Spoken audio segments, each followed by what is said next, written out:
Bismillahirrahmanirrahim. Alhamdulillahirabbil alamin. Nahmaduhu wa nasta'inuhu wa nastaghfiruh. Wa na'udzu billahi min shururi anfusina wa min sayyiati a'malina. Man yahdihillahu fala mudilla lahu wa man yudlilhu fala hadiya lahu. Asyhadu an la ilaha illallah wahdahu la syarika lahu. Wa ashhadu anna Muhammadan abduhu wa rasuluh. Allahumma salli ala Muhammad wa ala ali Muhammad kama sallaita ala Ibrahim wa ala ali Ibrahim wa barik ala Muhammad wa ala ali Muhammad kama barakta ala Ibrahim wa ala ali Ibrahim fil alamin innaka Hamidum Majid. Rabbi shrah li sadri wa yassir li amri wahlul 'uqdatam min lisani yafqahu qawli, amma ba'd. Alhamdulillah, kita bersyukur kepada Allah Subhanahu wa taala kerana dapat kita berkumpul lagi insya-Allah pada malam ni, menyambung kelas pengajian kita berkenaan dengan fiqh ringkas Quran Sunnah dalam kitab Zakah. Dan alhamdulillah pada kali terakhir kita jumpa, kita ambil bab kelima, itu berkenaan dengan zakatul fitr. Zakatul fitr, kita ambil zakatul fitr dan kita habiskan alhamdulillah berkenaan dengan sedekah atau zakatul fitr, iaitu zakat berhenti berpuasa, yang kita terangkan berkenaan kadar dia, dan juga masalah apa yang khilaf yang timbul dalam pelaksanaan bayar zakat pakai beras atau pakai makanan asasi yang kita makan. Memang betul kita kata dari segi sudut asal hadis Nabi SAW bahawa memang Nabi sebutkan makanan tu yang kita keluarkan, tapi problem dia makanan pada zaman Nabi adalah duit, boleh dibeli barang dengannya. Adapun kita punya makanan zaman sekarang tak boleh dibeli barang dengannya. Awak tak boleh beli kasut sekolah, bayar sewa rumah sebagainya dengan makanan, dengan beras. Tak boleh. Siapa berjaya beritahu saya. Kita boleh bagi isytiharkanlah. Alhamdulillah dah boleh buat, maka tuan-tuan kena bayar ke beras. Jika tidak memang ngarutlah kan. Pada orang yang tukang kutip zakat tu pun akan masalah, tempat simpanan pun akan masalah, dan benda tu akan jadi masalah bertimpa-timpa lah. Realiti dia pada asasnya memang pada hari raya tu, kalau ikan agihan, kita agih pada hari tersebut, orang dah balik kampung dah. Orang miskin pun balik kampung. Orang yang tak ada duit banyak pun akan balik kampung. Ahli asnaf zakat pun balik kampung. So nak bagi siapa?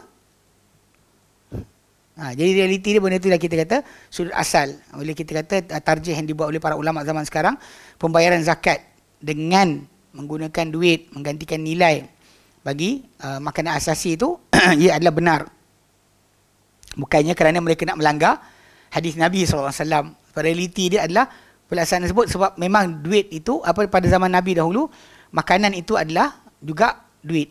Macam orang Madinah dulu beli barang dagangan dengan tamar. Beli barang dagangan dengan tamar. So apa masalah dia? So dia boleh dapat tamar tu simpan dan sebagainya. Adapun kalau sekarang tu tuan ada kan, kalau kita bagi beras semua kat dia dan kita salurkan, dia makan beras banyak mana sangat. Sehari seorang tu nak makan. Bahkan dengan simpanan yang tak betul, beras tu akan rosak. Jadi makan oleh kutu beras. Makan bubuk. Jelas sekali membazir saja. Okay, baik. Sebab itu kita kata penyimpanan dalam bentuk nilai adalah tidak salah. Pembayaran dengan wang ini buat sekarang tak salah. Memang ada orang kata, saya jumpa orang yang boleh terima zakat, saya bagi beras. Sah ke tidak? Jawapannya sah. Cuma awak dah bagi, awak nak suruh orang lain bagi juga kepada tempat yang sama, masalah. Dia tak boleh tak? Okay? Pasal realiti dia, benda tu akan masalah dalam pengagihan. Baik, hari ini insyaAllah kita sambung bab yang ke-6. Al-Babus Sadisu, bab yang ke-6. Fi ahli zakati, berkenaan ahli zakat. Ahli zakat ni adalah orang yang layak menerima zakat. Wa fihi masailu, padanya beberapa persoalan. Dalamnya ada beberapa persoalan. Al-masalatul ula, persoalan yang pertama. Manhum ahluz zakati, siapakah mereka ahli zakat? Ahli zakat ni siapa mereka? Wa dalilu zalika, dan dalil untuk itu. Apakah dalil untuk ahli zakat ni? Baik. Dia kata ahluz zakati humul mustahiquna laha. Ahli zakat adalah mereka yang layak untuk zakat, untuk menerima zakat, yang berhak untuk menerima zakat. Wa humul asnafus samaniyatu, dan mereka adalah kumpulan-kumpulan manusia yang 8. Kumpulan manusia yang 8. Alladzina hasarahumullahu azza wa jalla fi qawlihi, yang Ta'ala hadkan, bataskan mereka Allah Azza wa Jalla bataskan mereka dalam firman-Nya dalam surah At-Taubah 60, firman Ta'ala, a'udzubillahi minasyaitonirrajim, innamas sadaqatu, hanyalah sedekah-sedekah itu, ini zakat-zakat itu, lil fuqara'i, bagi orang-orang fakir. Nanti kita terangkan fakir itu apa, wal masakin, orang-orang miskin. Apa maksud fakir, apa miskin, nanti kita akan terangkan bawah tu, dia akan terangkan satu persatu. Wal amilina 'alaiha, dan sedekah tadi untuk orang yang digunakan, yang amil, yang mengumpulkan, digunakan atasnya, orang yang ditugaskan untuk mengumpulkan zakat. So, dari kata lain, duit zakat tadi boleh bagi gaji kepada orang yang mengumpulkan zakat. Itu maksud dia. Wal mu'allafati qulubuhum, dan orang-orang yang dan golongan yang dilembutkan hati mereka, sama ada telah Islam atau belum lagi Islam. Pun kita terangkan sekejap lagi. Wa fir riqabi, dan dalam tawanan. Orang dalam tawanan. Maksud tawanan tadi nanti diterangkan, bukan orang yang dalam keadaan perhambaan nak dibebaskan. Wal gharimin, dan orang yang berhutang. Orang yang tergadai. Atau maksud berhutang tadi mungkin dengan maksud yang macam orang kena bencana dan sebagainya. Nanti kita terangkan juga. Wa fi sabilillah, dan orang yang dalam jalan Allah. Itu orang yang berjihad di jalan Allah Ta'ala. Wa ibnis sabil, dan juga ibn sabil. Jazakallah khair. Bismillah.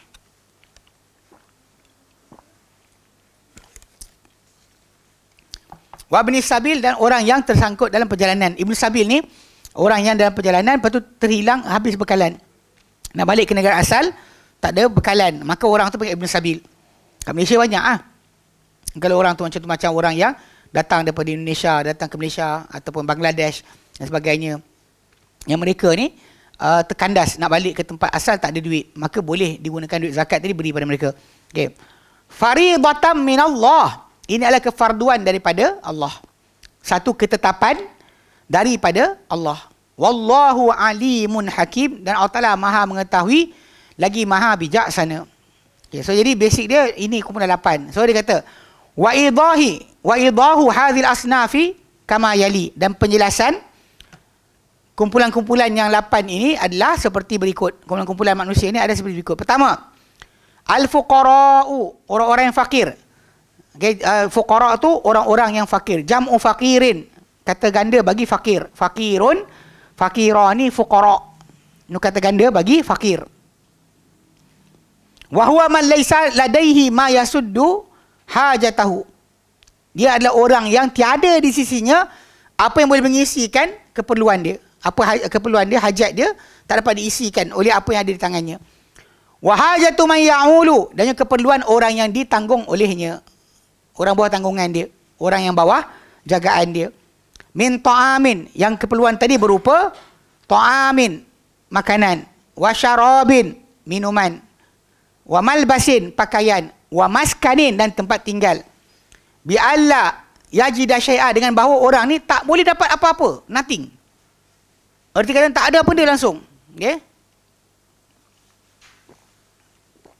Au yajidu aqalla min nisfil kifayati, atau dia ada atau dapati kurang daripada separuh kecukupan. Maksud dia kalau dia perlukan 10, dia ada 3.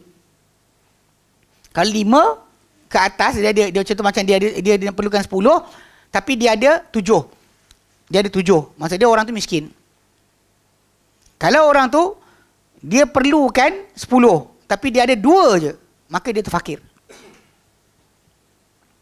Mana apa yang dia ada tu tak memenuhi separuh pun. Untuk tempat tinggal dia, pakaian dia, makanan dia, minuman dia. Itu benda asas. TV taklah, Astro taklah. Banyak orang bising tajuk ni kan. Dia kata, macam nak bagi buat apa, tapi dia ada TV. Kalau ada orang hadiah TV kat dia, macam mana? Tempat tinggal maksudlah tempat tinggal, makan, pakai, dan juga minuman. Zaman sekarang kan minuman pun jelas kan. Kita kata bekalan air itu penting. Di negara kita ni pasal sungai kita banyak dan sistem pengairan kita dah lama, maka kita tak tahu sebenarnya negara-negara yang luar banyak yang tu masalah air. India kan buat flat-flat besar tapi air tak ada, kena beratur tunggu air. Kita jadi juga kat KL kadang-kadang. Sesekala tu jadi juga kan. Tapi realiti dia, keperluan air tu sangat penting. Jadi macam itulah maksud dia. Okay. So sekarang ni nak fahamkan orang yang fakir ni, dia kata dia dengan tak dapati apa-apa langsung, ataupun ada dapati kurang separuh apa yang mencukupi. Dia cukup 10 atau dia cukup 7, tapi dia ada 1. Kalau dia ada 3,5, then dia boleh jadi masuk dalam kumpulan orang miskin. Dia ada 4, dia ada atas dari tu. Kan? Dia ada 4 ke, dia ada apa? Ada 5 ke, dia perlukan 7, tapi dia ada 5. Untuk cukup keperluan dia perlukan 7. Katakanlah saya sebut 7 tu 700. Payah sangat kan kata 7, ustaz kata 7 apa? Katakanlah belanja untuk makan, pakai, tempat tinggal dia dengan keluarga dia yang dia tanggung perlu kepada 700. So kalau dia ada hanya 100, then dia fakir. Dia fakir. Tapi kalau dia kata dia ada 300,5 ke atas, maka dia miskin. Sebab yang perlu untuk cukupkan sikit je. Sedangkan kalau orang tu kurang separuh, maka dia perlu untuk pencukupan tu banyak.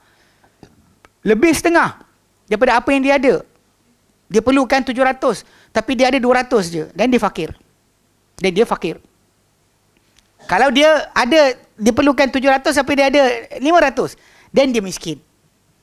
Faham istilah fakir yang miskin ni. Ada juga para ulama nyatakan fakir tak ada memiliki apa-apa langsung. Satu benda pun dia tak ada. Yang miskin ni ada tapi tak cukup. Atau ada juga terjemahan macam tu tafsiran berkenaan dengan fuqara siapa, miskin siapa. Okey. So dia kata apa, atau dia dapati kurang daripada separuh yang cukup. Separuh daripada pencukupan. Wa yu'ta minaz zakati ma yakfihi sanatan kamilatan. Akan diberikan dia daripada zakat apa yang mencukupi untuk dia untuk bagi apa? Setahun. Apa dia perlukan setahun? Ini tak sama dengan praktis yang kita ada. Praktis yang kita ada, kita akan bagi orang tu duit bulan-bulan. Faham? Bulan-bulan. Dia punya apa? Bulan ni masuk untuk makan, bulan ni masuk untuk tempat tinggal, bulan ni masuk untuk belanja sekolah, bulan ni masuk untuk sekian. Sedangkan yang pada sudut ini, anda dalam kaedah yang betul adalah anda diberikan zakat tadi, apa dia perlu setahun? Macam mana?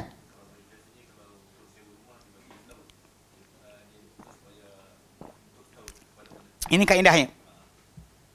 Bagian lain? Makan? Okey, dia nak kena faham. Kenapa dalam konteks ni, pemberian setahun tadi bukan rumah saja, maka semua keperluan. Sebab dengan modal tadi, mungkin orang fakir tadi boleh buat benda lain. Faham? Memang boleh jadi dia tak pandai mengurus harta. Itu penting juga. Dia tak pandai urus harta. Bagi banyak, habis yang tu juga. Ada orang macam tu. Kita bagi dia banyak, dia tak reti nak pakai buat apa. Banyak gila duit ni. Dia pakai. Tak tahu tak sampai setahun dah habis. Pun ada juga. Tak nafikan. So realiti dia kena imbangan lah. Maksudnya kalau dari segi asasnya, tujuan zakat tadi, dia bukan hanya menanggung orang miskin tadi. Bahkan kalau boleh keluarkan dia daripada kemiskinan yang dia ada, menuju kepada keadaan boleh sustain sendiri. Yup.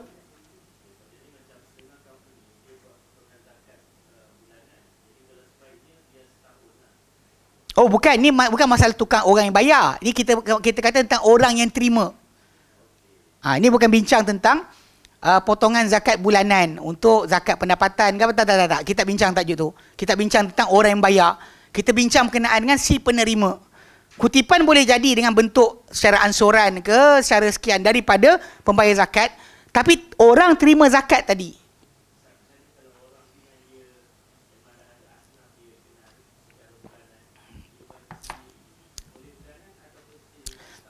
Okey, tak, ini saya sebut tadi. Macam kaedah kadang-kadang banyak orang tak bagi setahun penuh. Realiti dia memang tak nafikan. Banyak orang, saya ulang balik, dia dapat duit tadi, dia tak reti nak guna. Ada orang kita bagi dia modal, dia boleh dengan modal tadi dia berkembang hidup. Betul? Dia kembang hidup, maksud dia boleh menyaga dan sebagainya, jadi modal untuk dia keluar daripada kepompong masalah kemiskinan sebenarnya. Tapi ada orang yang tak boleh. Secara sudut je maksud macam ni. Macam tanya kan. Boleh orang tersebut kan, pihak yang bayar zakat tadi, dia tengok macam mana kumpulan manusia nak bagi tadi. perhatikan. Kalau bagi dia banyak, apa jadi? Kalau dia kata tengok dalam setahun tu habis makin hilang, makin tak cukup duit, then kita tahun depan kita bagi ansuran lah.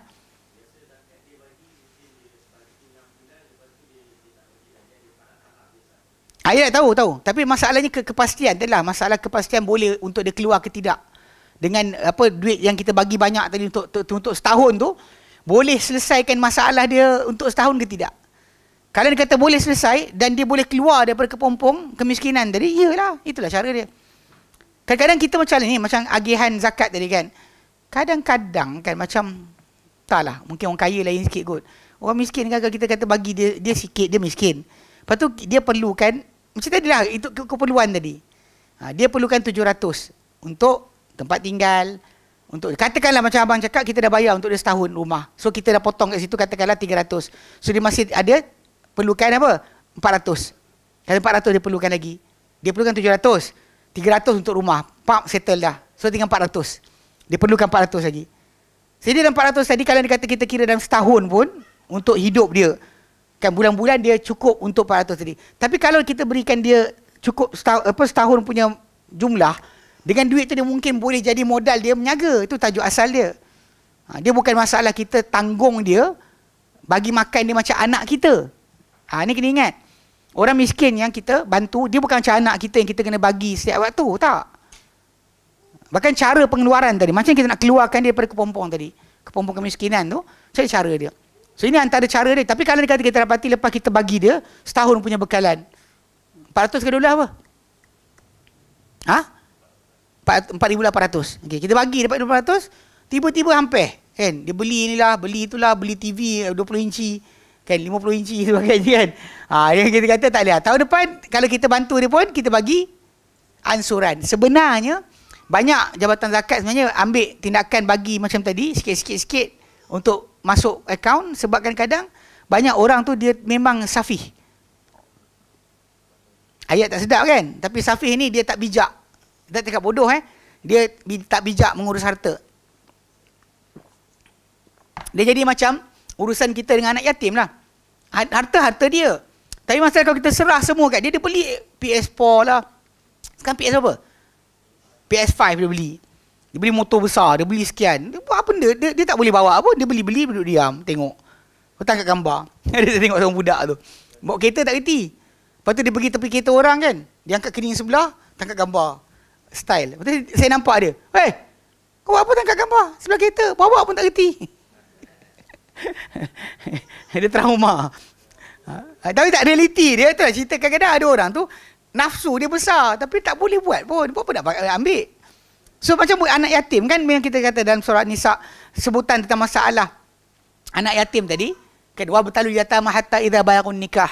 Uji anak yatim sampai umur boleh kahwin. Fa in anas minhum rusyda. Kalau kamu dapati pada mereka ada kecerdikan, fadfa'u ilaihim amwalahum. Serah pada mereka harta mereka. Tapi kalau kata kamu dapati orang tak boleh, jangan serahkan semua. So daripada asas ini mungkin jabatan zakat sebagainya tak bagi semua. Jadi kan sebenar memang duit untuk belanja setahun tadi bagi orang miskin atau fakir ni boleh untuk membina hidup dia.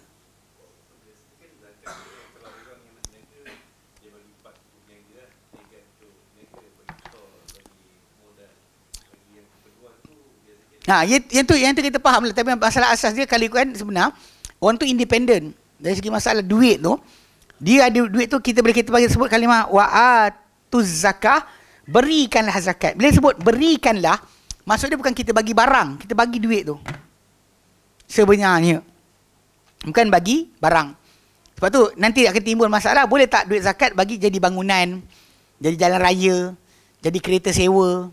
Boleh tak? Jawapannya tak boleh. Sebab kita bagi pada dia. Bukannya kita atau dia beli, tak, kita bagi pada dia. Cuma saya ulang balik lah, mungkin lepas kajian yang menyuruh dibuat, dapati banyak orang dibagi duit zakat, lebu. Dapat duit zakat macam itu, iSina lah, benda i10, i10? Apa? iCitra lah benda. Datang dia kawan pergi beli iPhone. Dapat duit, dia beli iPhone. Jenuh jugalah. Dapat bantuan tentang komputer, dia pergi beli sekian-sekian. Yang ada marah, pensyarah tu marah. Inilah masalah B40. Ayat dia cakap tu bukan menghina, tapi kadang-kadang benda tu kalau macam orang yang kadang dia tak ukur baju di badan sendiri. Dia gunakan berbelanja tanpa batasan. Dan dekat sini masalah yang timbul, masalah pengagihan zakat tidak diberikan selambak kepada orang yang memerlukan. Sebab problem dia tak reti pakai. Itu je sebab. Terkejut. Tak, benda ni ada kes. Kan saya pernah cerita tu. Oprah Winfrey, dia pernah buat satu social study tau. Dia cari orang homeless, dia bagi $100,000 letak dekat tong sampah biasa, orang tu datang. Dia buka-buka terkejut. Dia follow orang homeless ni, pakai duit tu untuk apa? 3 bulan je kot habis. $100,000. Hampir setengah juta ringgit Malaysia. 400,000 lah. Lepas tu nak buat apa? Dia beli kereta untuk kawan dia beli kereta untuk anak dia, sekian-sekian.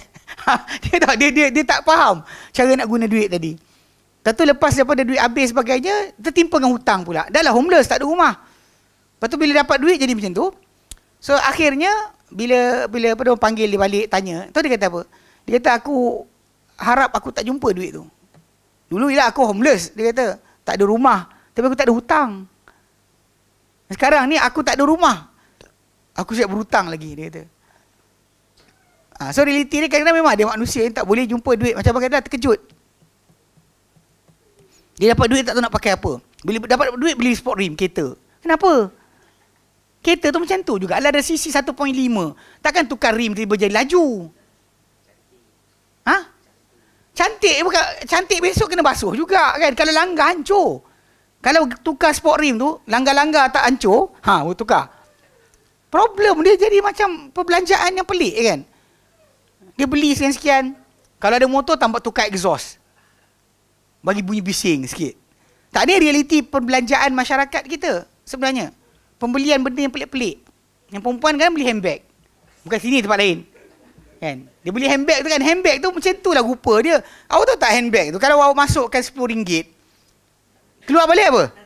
RM10 jugalah. Bukan bila mahal, masuk RM10, keluar RM100. Wah, dia pelik tu. Itu masalah tadi. Fashion, tadi berapa hari je boleh pakai. Awak boleh beli handbag tadi, sedondon 3-4 hari je. Tahun depan beli baju baru, nak kena beli beg baru pula.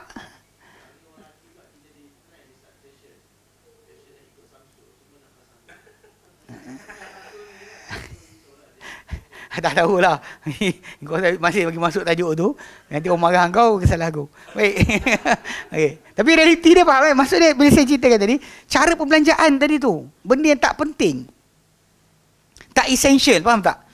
Memang kita kata kalau berlebihan duit, awak duit banyak, awak tukarlah. Tak ada masalah. Tapi kalau kata tak essential, tak penting, kenapa nak buat macam tu? Nah, yang pengisap rokok lagi teruk lah. Kan? Beli gitu, beli gini, beli berkatun-katun rokok beli. Kenapa? Kan? Masalah kenapa? Realiti dia bab perbelanjaan tadi. Tak essential, faham tak? Tak penting.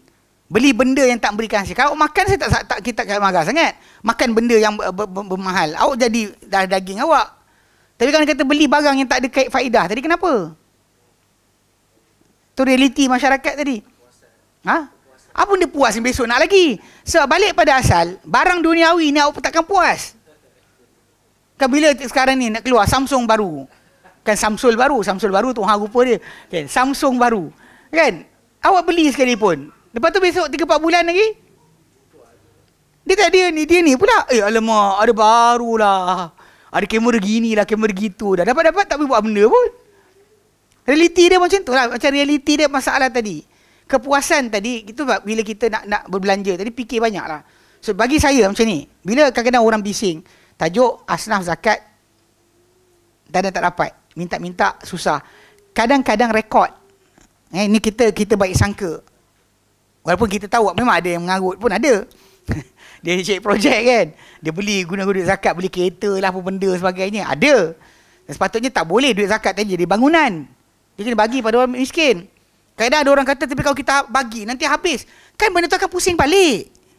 Tahu tak, dari segi masalah ekonomi, bila orang yang ada duit tadi, orang miskin ni ada duit, dia akan membeli. Pembelian dia tadi akan memusingkan ekonomi. Bagi pada orang kaya, duit tak guna. Pengecualian cukai puluh-puluh ribu, dia simpan dalam poket pun dia diam je. Tak pakai pun. Nanti dia tanya balik, dah pakai belum? Tak pakai lagi dia dalam poket. Ni satu rencana tau, dibuat apa dekat UK. Tunjukkan macam mana awak bagi duit pada orang kaya, bagi duit pada orang miskin. Orang kaya dia pasal tak perlu. Awak bagi dia simpan macam tu je. Dia pengarah syarikat A, syarikat B, syarikat C, syarikat D, syarikat F. Duit ni masuk berapa ribu, duit masuk berapa ribu. Kadang-kadang duit dan tu lanting-lanting tak masuk gaji pun. Gaji betul dia ini pengarah syarikat yang ni lah, macam GLC ni kan. Macam tu lah. Bukan buat kerja benda pun. Sengih-sengih gitu je. Sengih-sengih. Yang buat kerja orang lain. Tapi nak segi masalah orang macam ni. Dapat pengecualian cukai, dapat ini, dapat itu. Dia tak pakai duit tadi, jadi tersimpan. Sedangkan bila orang miskin tadi dia membeli. Contoh macam kita ni miskin, beli air Halia. Okay, air Halia ni tadi, kan akan ada timbul masalah apa? Halia tu ditanam oleh siapa?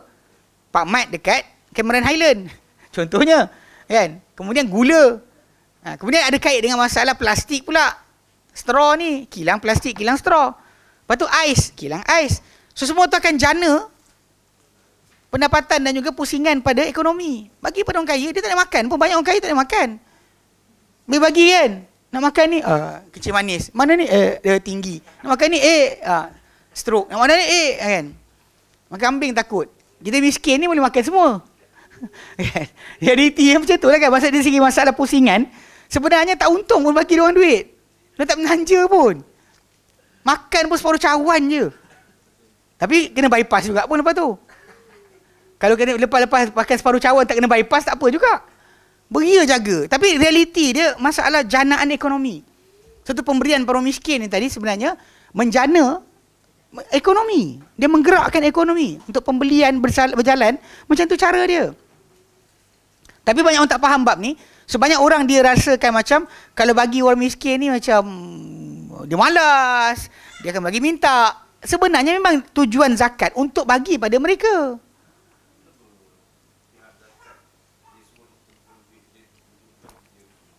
Ini pasal kita bagi tukang jaga zakat orang korporat. Tahu, bila orang korporat dia ada KPI. KPI dia tahun ni kumpul banyak ni, tahun depan kena banyak lagi. Dia tak tahu orang banyak mati. Faham tak? Lepas tu orang tak ada duit nak bayar zakat. Serius. Saya tahu ada orang yang tak bayar zakat. Waktu time sebelum PKP kan, dia bayar zakat berapa puluh ribu. Lepas tu bila time PKP berlaku hari tu, tak ada kerja sebagainya, dia stop. Dia kata, Ustaz tak boleh bagi. Tahun tak boleh nak bagi banyak. Dia kata makin sikit. Sebalik pada asal memang benda tu akan timbul. Yang peliknya dia orang tak perhatikan bab tu. Pasal korporat ni cara pemikiran orang-orang kapitalis ni, dia fikir macam tu, tahun ni dapat 5 juta. Tahun depan mesti 7 juta.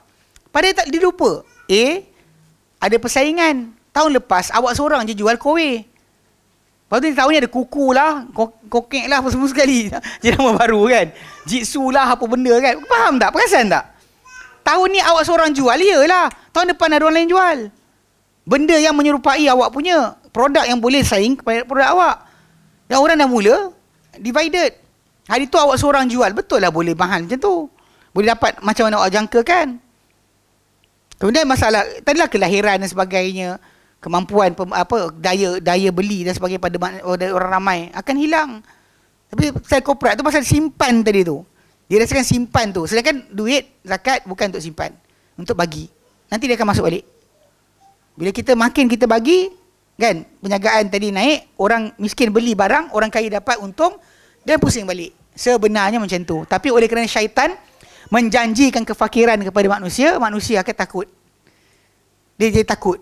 Kan? Sedangkan benda berkenaan, kita kata kadang-kadang bodoh-bodoh kan. Saya ingat kawan-kawan kita buat dekat Facebook dan sebagainya. Dia kata ada orang perlukan duit. Cakap macam tu je. Dia buat perlukan duit, dia sekian 3,000. Dalam masa 2 jam, derma dah cukup. Dia okay, tutup. Tak ada dah, dia kata. Macam tu. Punya lajunya kata masyarakat Malaysia ni bab berderma. Sebenarnya. Tapi realiti dia ialah balik pada asal benda ni kadang-kadang kerana pemikiran yang ada pada manusia ni tadi yang dipengaruhi oleh syaitan, kena pengaruhi oleh barat, cara pemikiran barat, tidak lagi fikir cara Islam. Ini hasil dia. Okey.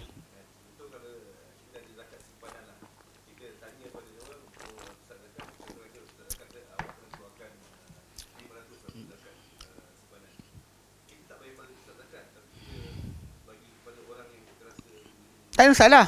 Pemberian kepada siapa asalkan orang tu terlibat daripada asnaf yang kita bincangkan, ya. Kena pastikan dia memang asnaf lah. Kalau dia bukan asnaf, then tak sah lah zakat kita. Kalau awak bagi zakat, harta ke, zakat tanaman ke, ternakan ke, kan, zakat perniagaan ke, tapi bukan pada asnaf yang 8, bukan pada yang layak menerima, awak masih berhutang dengan Allah Subhanahu Wa Taala. Dikira awak tak bayar lagi. Macam orang solat tak cukup syarat lah. Solat tanpa wuduk. Kemudian lepas solat lupa wuduk. Ulang balik. Mana boleh kata macam, tapi tak aci ke? Aci-aci dah tu. Khusyuk kot. Nampak Kaabah tadi. Tengah solat. Nampak Kaabah. Takkanlah tak boleh terima aci kot. Nangis lagi. Awak tak ada wuduk. Lantak kan lah. Memang tak sah lah. Jangan boleh tiba macam, tapi saya khusyuk tadi. Takkan tak terima? Ya, tak terima. Macam tu juga masalah zakat. Tak cukup syarat, tak sah. Awak masih hutang dengan Allah Ta'ala. Kita tak kisah kat sekarang, kat dunia, kita boleh cakap dengan orang. Kata bahawa, tak ada lah, dah bayar. Tipu lah, tak apa. Tapi depan Allah Ta'ala jawab lah balik nanti. Yang kena ingat pasal macam kita bincang bab solat itu, memang mula-mula solat dipersoalkan. Lepas dipersoalkan solat, kalau solat cukup, settle, baru tanya zakat. Dia berasingan.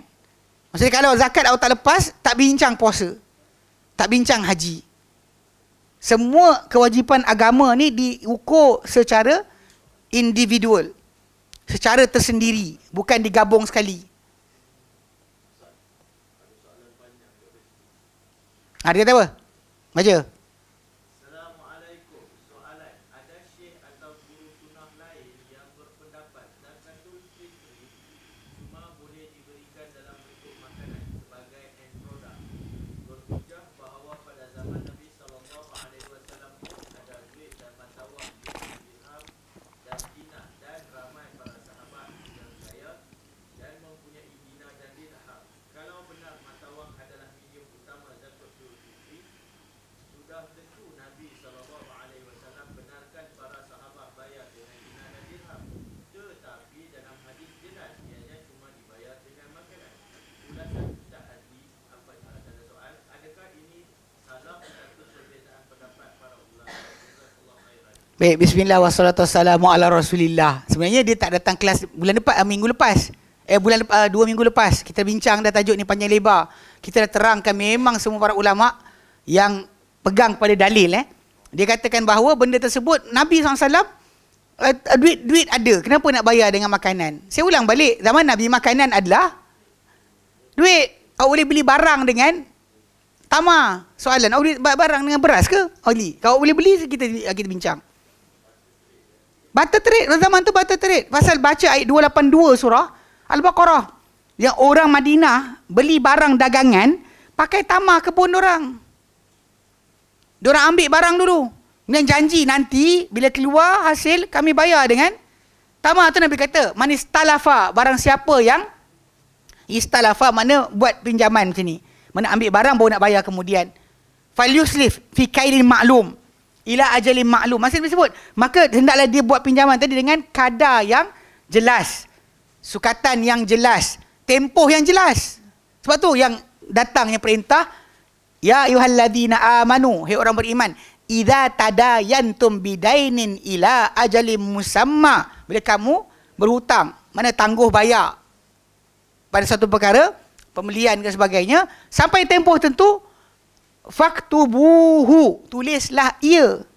Itu tajuk asal kita bincang hari tu. Kalau tengok balik, so dia tengok balik kelas yang minggu lepas, yang 2 minggu lepas. So dia akan faham kat situ. Kita masuk asnaf zakat kot. Okey.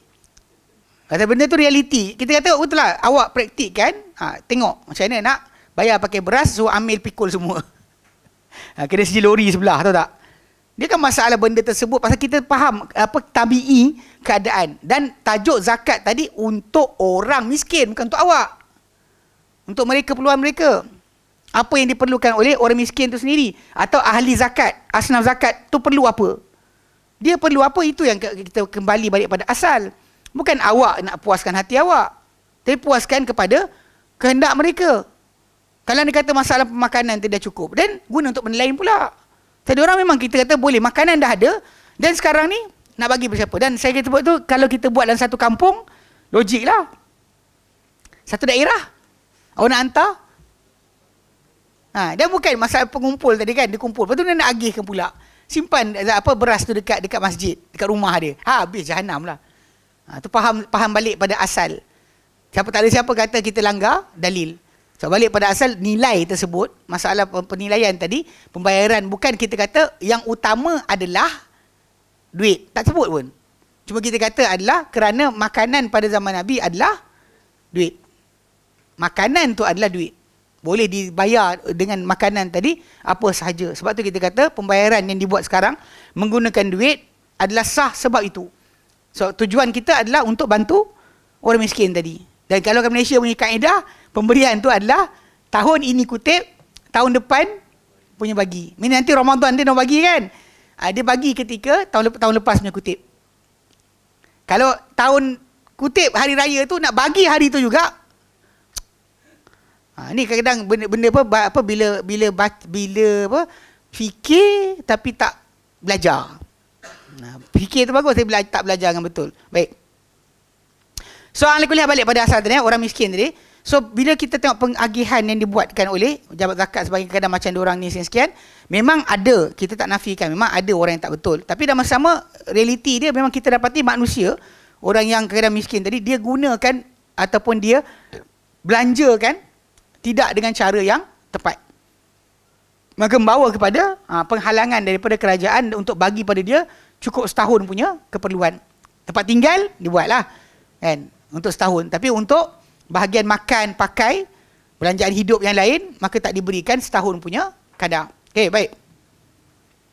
Kedua, tiba-tiba datang-datang wallahu a'lam jenuh abang kita. ulang lagi. Okey, kedua. Semalam abang kita dah kena dah sampai je wallahu a'lam. Okey, baik. Kedua, al-masakin, orang-orang miskin. Al-masakin jam'u miskinun. Dia adalah kata ganda bagi miskin. Wahwa, dan dia adalah orang miskin ni man yajidu nisfa kifayatihi au aktsara minan nisfi. Dia siapa yang dapati separuh keperluan dia. Contoh kalau dia perlukan 800, dia ada 400. Dia tak ada lagi apa? 400. Mana gaji dia dapat boleh ada 400 je. So dia perlukan, dia kan belanja hidup dia sebulan 800 ataupun sebulan 1,500. So dia ada, katakan 1,500, dia ada 800. Cukup lah. Masih lagi dalam kadar tadi. Dia kata gaji 800. Tapi dia dah lebih separuh. So dia punya keperluan 1,500. So kat situ dia dikira miskin. Dia ada separuh atau lebih.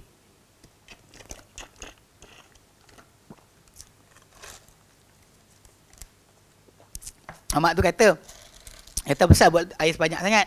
Air cepat habis. Mak tu kata tapi pekat kan. Tu jawapan mamak. Baik. Sampai 1 jam, kelas 1 jam dah habis air. Baik. Okey, dia kata sini, okey, seperti dia kata wa huma yajidu nisfa kifayatihi, dia dapati separuh keperluan dia, pencukupan dia atau lebih daripada separuh. Kaman ma'ahu mi'ah. Okey, seperti orang yang ada 100. Wa yahtaju ila mi'atain, sekan dia perlu pada 200. Untuk hidup sebulan mesti perlu 200. Tapi dia ada 100 dengan kerja yang dia buat, sapu sampah ke apa, dia ada 100. So 100 lagi dia perlu.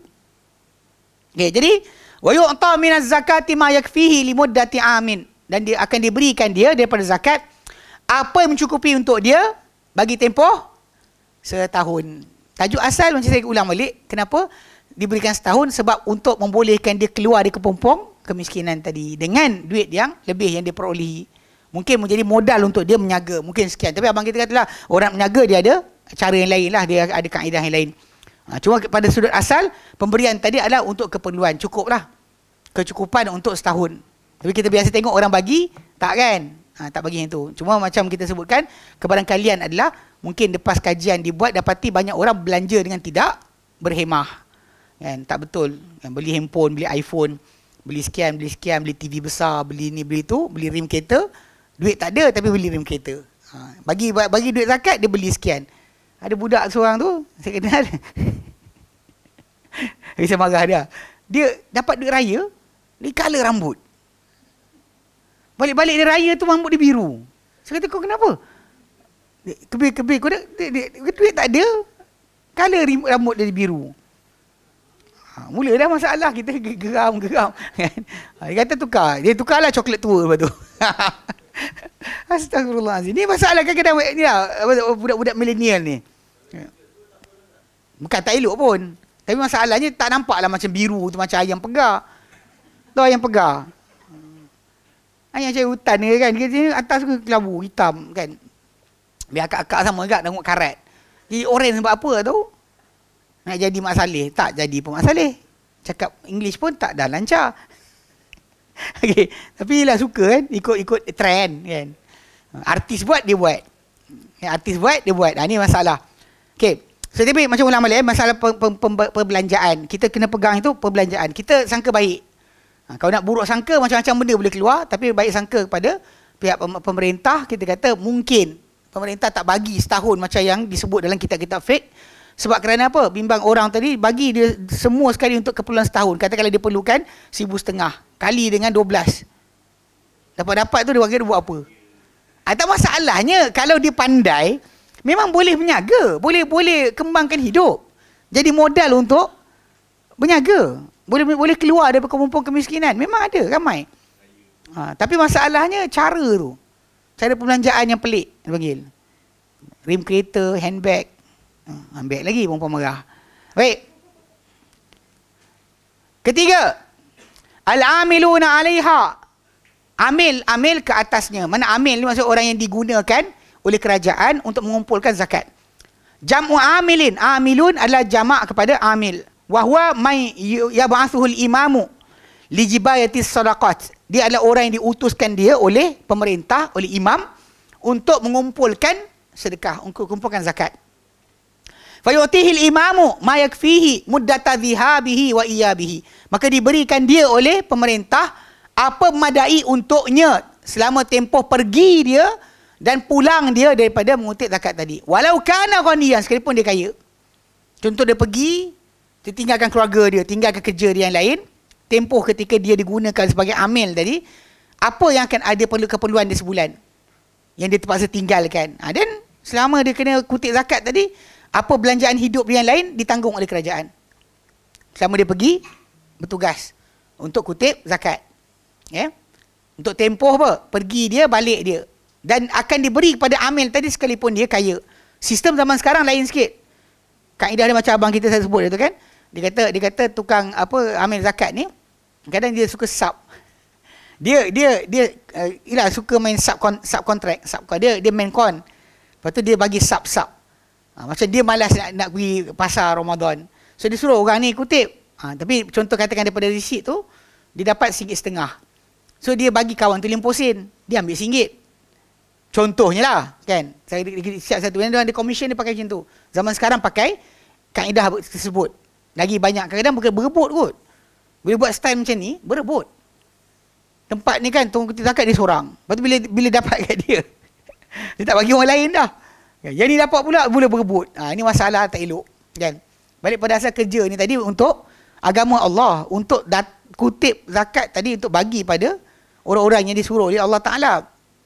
Kalau tak perlu pun gaji pun tak apa. Kan ada separuh kan. Tapi kalau dia kaya pun sekalipun, memang hak yang diberikan oleh kerajaan kepada dia tadi sah, halal lah dia ambil.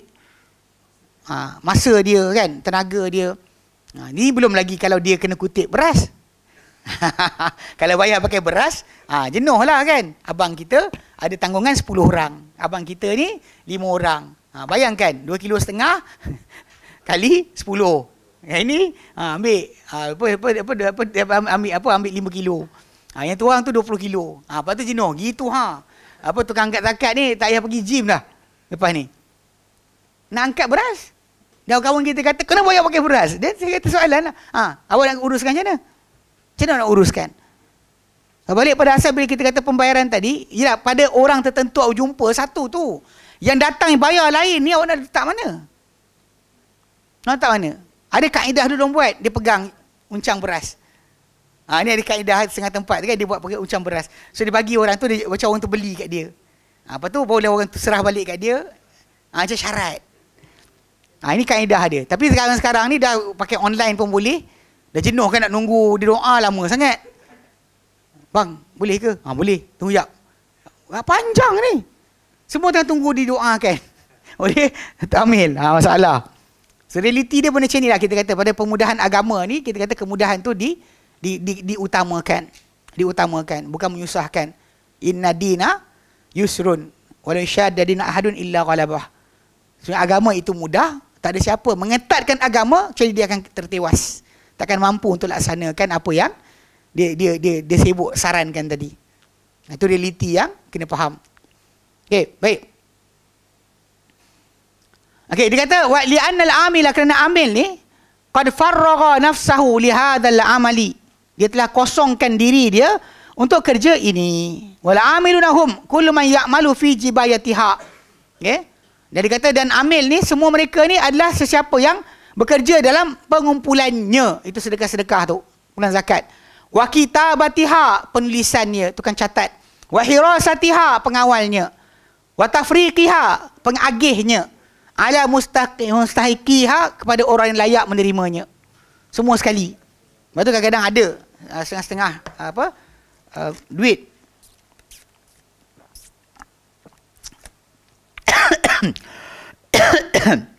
Atau harta zakat ni tadi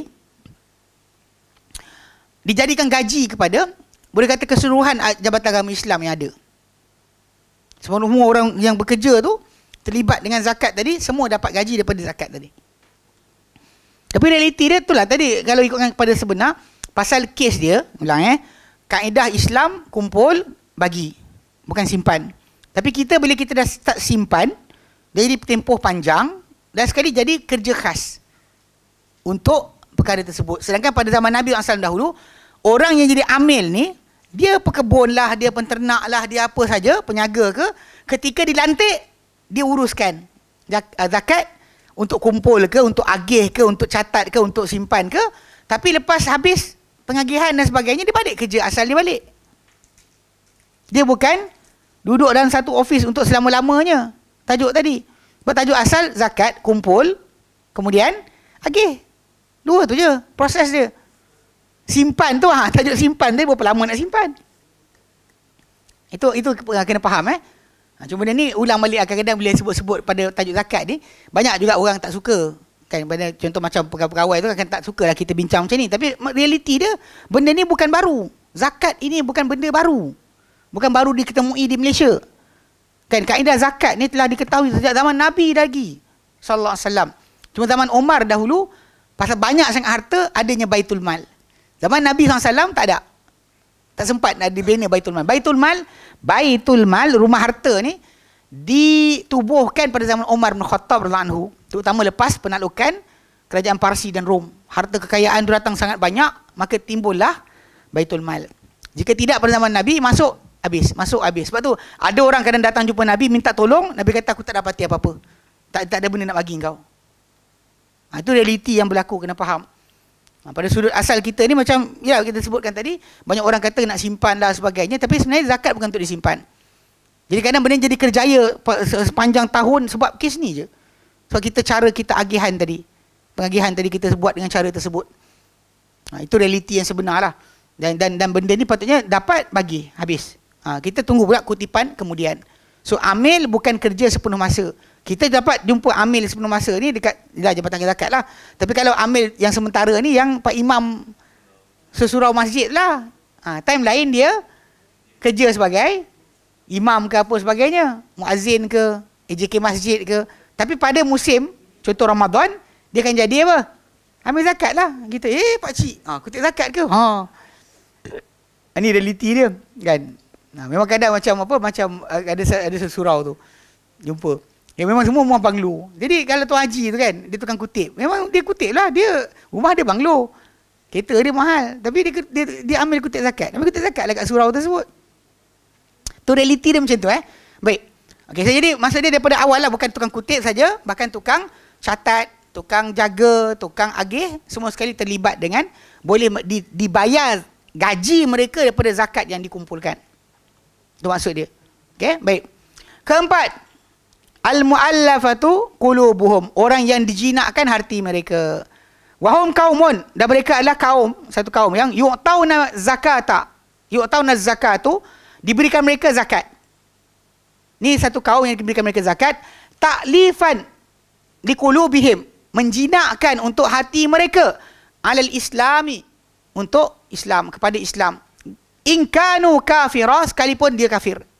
Ini bab yang kadang kita tak jelas seorang tu dia kafir lagi, tapi kita gunakan duit tadi untuk kita kita tarik dia masuk Islam. Macam pembelanjaan ke, kita belanja dia makan ke. Walaupun sebenarnya dalam konsep kaedah bagi barang ni satu benda kaedah ajak pada Islam yang kurang efektif. Digunakan oleh Kristian, daripada Islam bukan cara macam tu. Saya pernah jumpa satu kumpulan ni. Bukanlah saya jumpa orang ni. Kalau saya sebut ni, dia kalau dia tengok ceramah ni, dia ingat saya. Sebab dia datang ke Yaman. Kemudian dia datang rumah persatuan pelajar. Dia solat. Sekali lepas solat, kami tak dikir kuat-kuat. Lepas tu kita sembang-sembang lepas solat tu.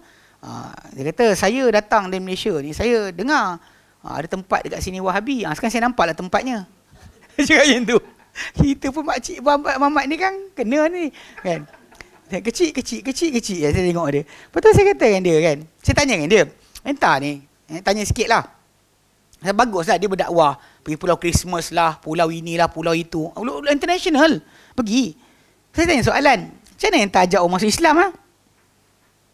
Sebab ni kita belajar akidah. Kita tahu apa benda pertama yang kena sebut.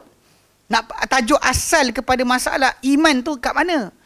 Dia duk pergi berdakwah ni. Tadi inilah tuan-tuan sebut jawatan kau, cari jumpa. Saya kata dengan dia, bila tak share sikit? Kan kita menyampah dah dia cakap tadi. Tadi ni baru tahulah mana tempat yang Wahabi ni, dia kata. Saya ada cerita, saya kata macam mana? Entah dakwah macam mana? Entah ajak terus main masuk Islam. Entah cakap apa kat orang tu? Kita tak adalah terus ajak dia masuk Islam. Betul? Kita ajak makan, main bola, bagi ni, bagi tu. Lepas tu bila entah ajak dia kata masuk Islam, entah cakap apa? Dia tak ada jawapan. So balik pada asal, kalau kita nak fahamkan sebenarnya, bila kita ajak orang masuk Islam, tajuk iman atau tajuk Allah sebagai Tuhan, itu benda pertama yang kita ajak. Bukan setakat buat baik pada diorang. Pasal benda ni kalau acuan tadi kan, kalau kita tinggal bersama mereka, macam Mus'ab bin Umair ketika datang berdakwah untuk ajak orang Madinah masuk Islam sebelum Nabi datang. Dia tinggal di Madinah dengan orang-orang Madinah. Duduk di situ. Bukan setakat macam kita datang sekali-sekala ni balik terus. Tak. Duduk kat situ. Sampai Nabi datang. Itu kaedah yang kita nampak Nabi hantar para sahabat mengajar agama ni kan. Dia duduk dekat situ. Bukannya dia datang-datang. Okay, minggu depan balik. Nanti kita datang ajar balik. Itu yang jadi kes ada orang cerita apa. Ajak orang asli masuk Islam. Lepas tu tengok babi banyak. Dia cakap untuk Fatin, ni saya tak nak tengok nanti babi ni ada lagi nanti kat sini. Jangan ada lagi. Lepas tu pergilah ustaz ni. Datang balik kali kedua babi tak ada. Bagus. Tok Batin buat apa? Dah ustaz tak bagi, kami makan semua. Dah salah realiti dia. Faham tak? Dia makan semua lah. Dah tak nak bagi kan. Kita tak cakap betul. Kadang-kadang realiti dalam dakwah non-Muslim ni, dia habiskan semua kan. Babi. Tak. Realiti dia macam ni. Memang kita kadang-kadang macam ni. Ketegasan dalam tajuk. Apa kita ajak orang tu masuk Islam. Kenapa kita kata Islam yang terbaik. Kenapa kita kata nak kena tinggalkan ajaran atuk nenek dia. Benda tu yang kita trigger. Lepas tu kadang-kadang bila orang kata bila dakwah kepada orang dalam hutan sebagainya, kita tak jadi. Sebab ni. Yang pertama, dia tak tinggal dengan orang tu. Datang sekali balik terus tinggal. Macam mana nak orang tu nak faham agama? At least kalau tidak pun tinggal setahun ke kan untuk sampai dia orang faham agama. Dia baru tinggalkan, lepas tu hantar orang lain pula ajar. Ya. Tapi kalau anda kata setakat datang hari ni besok tinggal, itulah. Itu babi habis tu. Cepat habis dia. Dia kata ustaz kata tak mau tengok lagi. Dia tak tengok lagi lah. Dia pun dengar cakap ustaz, habis dia makan semua. Kan? Dah habis makan dia kata. Sebab apa? Sebab dia ustaz kata tak boleh. Dia tak kata masalah haram.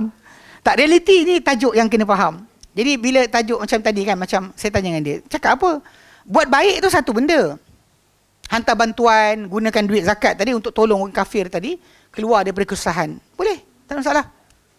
At least kurang dia kenal kita. Tapi untuk jadikan duit tu sebagai semata-mata, dan jadi kes lah. Itu yang jumpa kumpulan ni, asyhadu alla ilaha illallah wa asyhadu anna muhammadar rasulullah. Lepas tu kumpulan satu lagi datang, asyhadu alla, semua orang mengaku diislamkan oleh seseorang. Semua orang mengaku saya telah diislamkan, saya telah mengislamkan. Sebab tu, sebab diorang akan sentiasa jumpa orang je, asyhadu alla ilaha illallah. Dapat barang. Realiti dia, awak betul nak dakwah dia, sepatutnya kena tinggal.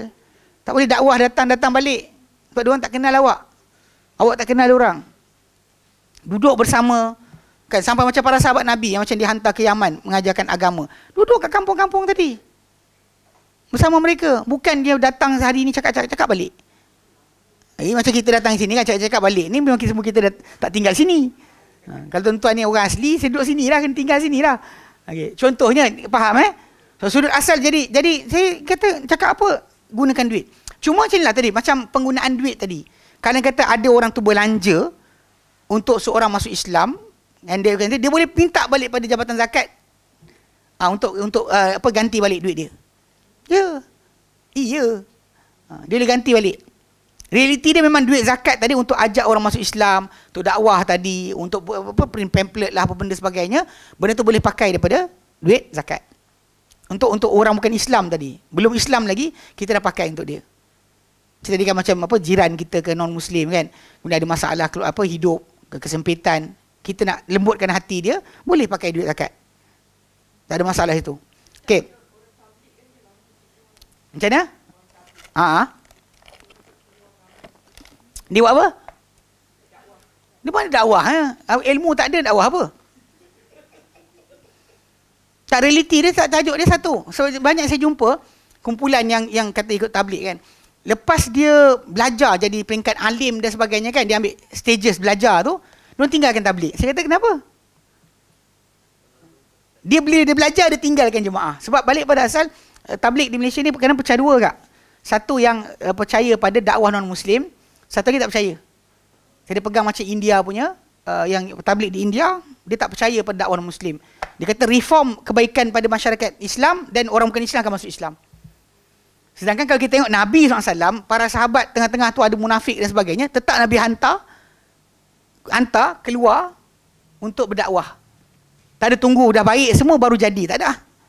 Itu kaedah yang tak kena.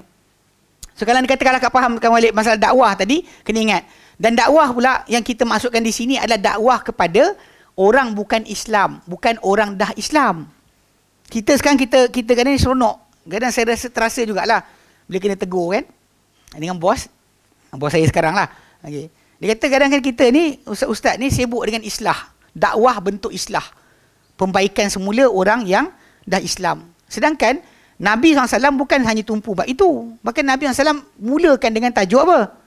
Dakwah kepada non-Muslim untuk masuk Islam. Itu yang benda yang kita tak boleh buat sampai sekarang.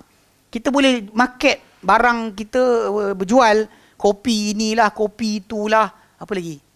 Niaga apa? Tupperware. Apa lagi? Apa public mutual lah benda kan. Jumpa semua orang produk tu jual laku, laris.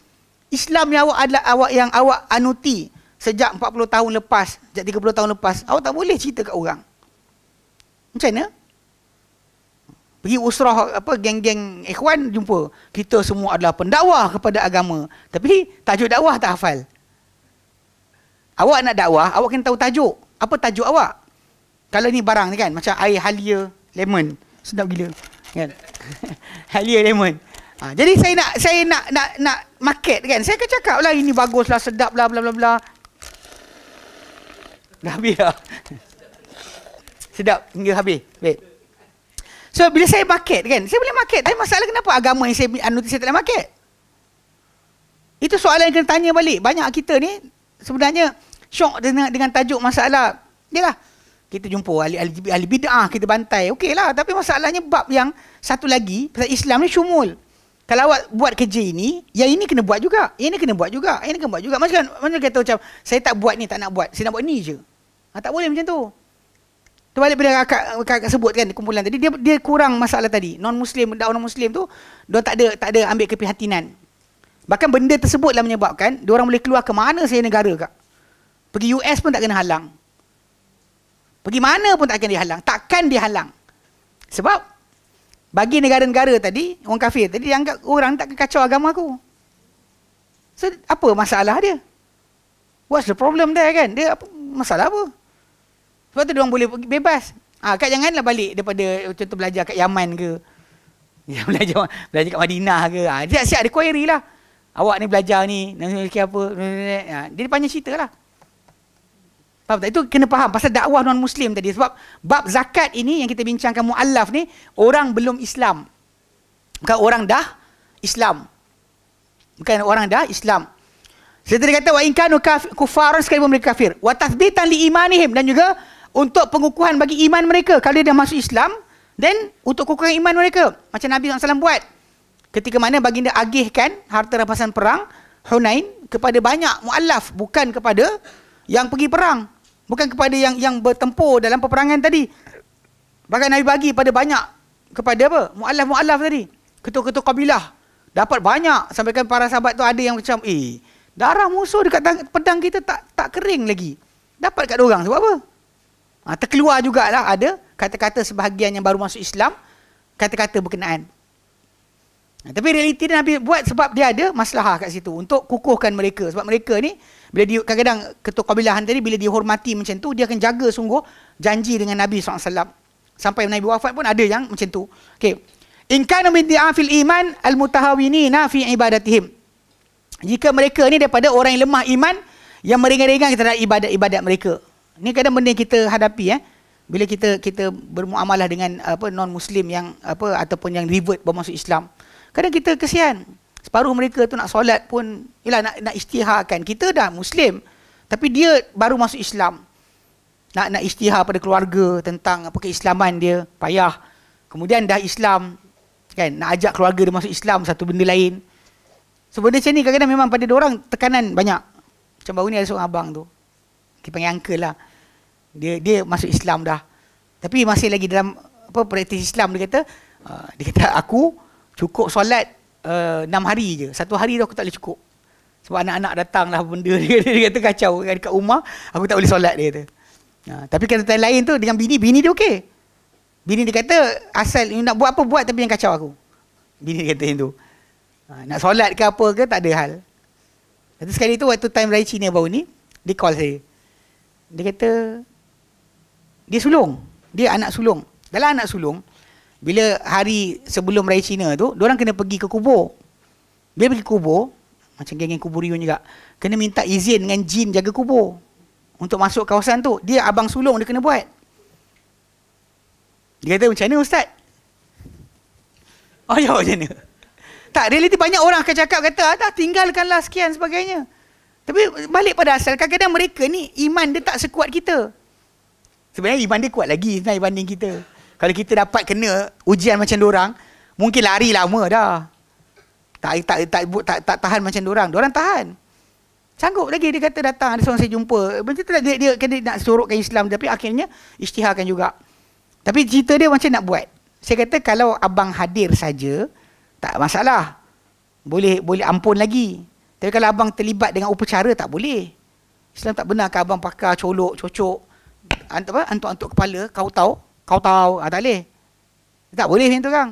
Abang minta pada jin, minta tolong nak masuk kubur, tak boleh saya kata. Tapi dia abang sulung. Adik-adik akan tengok dia, so macam mana ni? Itu belum lagi yang masalah bila isteri tu masuk Islam. Kemudian suami dia tak nak masuk Islam. Nak suruh mana? Lari keluar rumah? Atau macam mana? Kalau dekat negara yang Muslim ramai, boleh buat. Kalau dia bukan negara Muslim ramai, dekat US, nak macam mana? Ni realiti kadang pada masyarakat Islam kita ni. Kita tak pernah alami apa dia alami, kita tak tahu. Benda yang susah macam dia untuk solat dan sebagainya, ibadat. Kita kesian lah banyak benda tu. Kadang kita kata puasa je, tapi kita tak tahu apa dia rasa. Itu realiti yang kita faham tentang orang-orang non-Muslim yang masuk Islam, revert yang masuk Islam ni, macam keadaan mereka. So kadang kat sini yang tajuk duit zakat ni boleh membantu untuk memudahkan kehidupan mereka, untuk sewa rumah baru ke, Kan dia nak kena beribadat dengan betul. Tapi kalau dengan keluarga dia, masalah. Kita ada seorang kat Al-Qadim, budak ni dia akan datang solat Zuhur kita orang. Bapak dia datang dah tak puas hati dia masuk Islam. Tapi pesanan diberitahu, kalau dia kata bapak dia datang cari, cakap tak jumpa. Jangan cakap ada. Kalau cakap ada kan lepak situ tunggu anak dia. Kita nak macam mana kalau kita cakap betul, bapak datang tunggu. Tapi kalau dia kata bapak dia datang solat, dia bapak dia balik lah. Bapak dia tak datang, dah datang cari situ. Jenuh jugalah. Tahu realiti yang benda-benda macam ni kadang-kadang kita tak nampak. So jadi duit, okey, duit tadi, duit yang zakat tadi boleh guna untuk tanggung rumah mereka, tempat tinggal dia kan. Kalau dia kata dia terpaksa kena buang kerja, dan boleh tanggung gaji mereka. Sekalipun dia kata mereka ni dia kadang-kadang lemah iman dan meringan-ringankan ibadat mereka. Kadang-kadang orang kita ni double standard. Tahu double standard? Kalau anak dia tak solat, jaga banyak hukum hakam Islam, dia tak keluar kata murtad ke keluar agama. Tapi kalau non-Muslim yang masuk Islam tak praktis Islam, terus dia pun bantai. Ni dah tak boleh Islam dah ni.